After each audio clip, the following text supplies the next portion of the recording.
Hello guys, this is for Aquarius. Aquarius, welcome dito sa aking reading.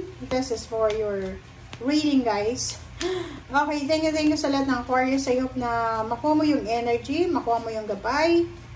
And pasensya na kung bulol-bulol na naman ako, hindi ko alam kung bakit. Medyo excited lang tayo. Okay, so Aquarius, family.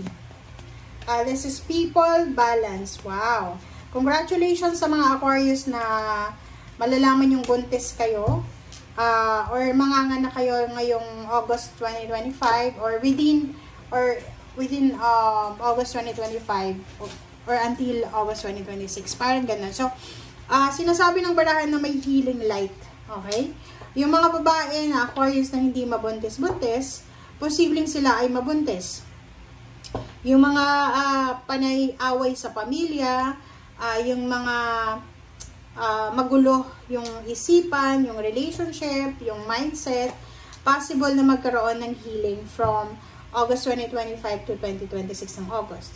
So, sa loob ng family, if ever lang na yung pamilya mo away dito, away doon, hindi magkasundo, may mga sakit sa family, merong mga parang infertility, parang ganon. Or maybe, yun, possible na may problema sa mga bata, like may mga sakit yung bata, or gano'n pa man. Sinasabi ng barahan na posibleng magkaroon ng healing. Okay? Magkakaroon ng balanse. Right. Okay, thank you.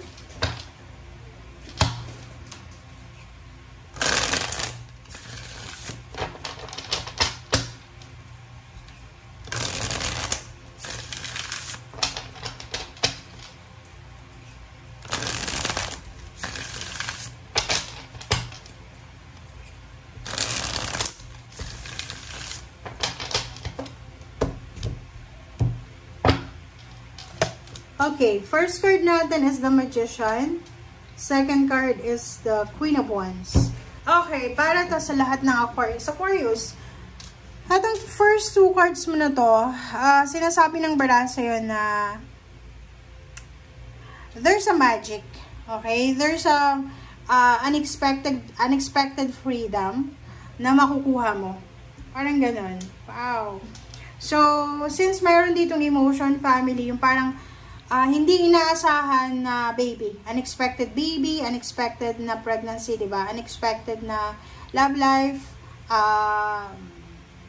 additional member ng family like in-laws, freedom, diba? Kalayaan. Pwedeng yung unexpected na pag-iwalay na which is pareho kayong nakapag-decide kasi sawang-sawa na kayo sa buhay nyo, sa relationship nyo. Okay? So, yun. So, there's unexpected freedom. Diba? And congratulations sa inyo Aquarius kasi sinasabi ng barahan na 6 of Wands. This year, 1 year siya, August 2025 to 2026 na August. Sinasabi na meron kang ma-accomplish, meron victory and success, meron kang pinapangarap sa buhay na posibleng mangyari. Okay? This is the miracle na kailangan mong paghandaan. Relationship, aapaw ng sobra yung puso mo eh. Aapaw ng sobra yung kaligayahan, kagalakan sa buhay mo. Merong salary increase, higher position, there's a travel, there's international travel because of work, or because of pregnancy, because of wedding, or kano pa man. Sobrang masaya ka. And zero the full, bibigyan ka ng pagkakataon ng universe na makapagsimula ng bagong buhay. Kumbaga yun nga, this one is healing light. Maybe for several years, hindi naging maganda ang takbo ng iyong buhay, emotional, financial, spiritual, psychological. And this year, sinasabi ng bara sa'yo na may magsisimula. Talagang, ang daming magsisimula sa buhay mo.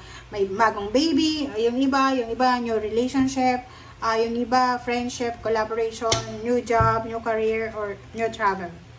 Okay, 4 of coins. Okay, so sinasabi ng barahan sa'yo dito na bibigyan ka din ng pagkakataon, Aquarius, ng universe, na makapag-ipon ng pera. Okay? So, like for example, for several years siguro, hindi ka masyadong focus sa pag-ipon. Tinatry mo, di ba? Nagtatry kang mag-ipon, pero talagang hindi pwede kasi ang dami mong obligations, ang daming duties and responsibilities nyo. But now, sinasabi ng bara simula August 2025 until August 2026, possible na makapag-ipon ka na. And yung mga financial problems mo ay posibleng masettle mo na siya. Pwedeng maayos mo na siya because may ipon ka na eh. Because mayroon ka ng money eh. Diba? Queen of Swords and the Eight of Wands. Wow, ang ganda na ito guys. Puro good news. Congratulations sa inyo ha. Ang ganda Aquarius kasi sinasabi ng bara sa'yo na tuloy-tuloy to na good news. Tuloy-tuloy na para siyang kidlat, malakidlat na balita, malakidlat na blessings, malakidlat na grasya ang posibleng darating sa'yo. And, diba? This is hard work, hard-earned money. Posibleng magbalak ka or magplano ka na bumili ng sasakyan. Yun nga, magta-travel. Maybe yung iba, after nyong mag-apply ng ilang taon papuntang ibang bansa, pwedeng ngayong taon na to ay nandun na kayo. Okay? So, the Chariot, this is hard-earned success, hard-earned money. So, possible na makakuha ka ng tagumpay because of your hard work. Five of Wands, competition, and nakikita ko dito, yun.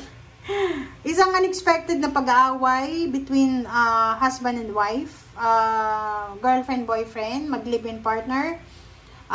Pwedeng may mag-away dito sa mga boss and employee, employee to employee, or kung ano man siya na relationship meron ka.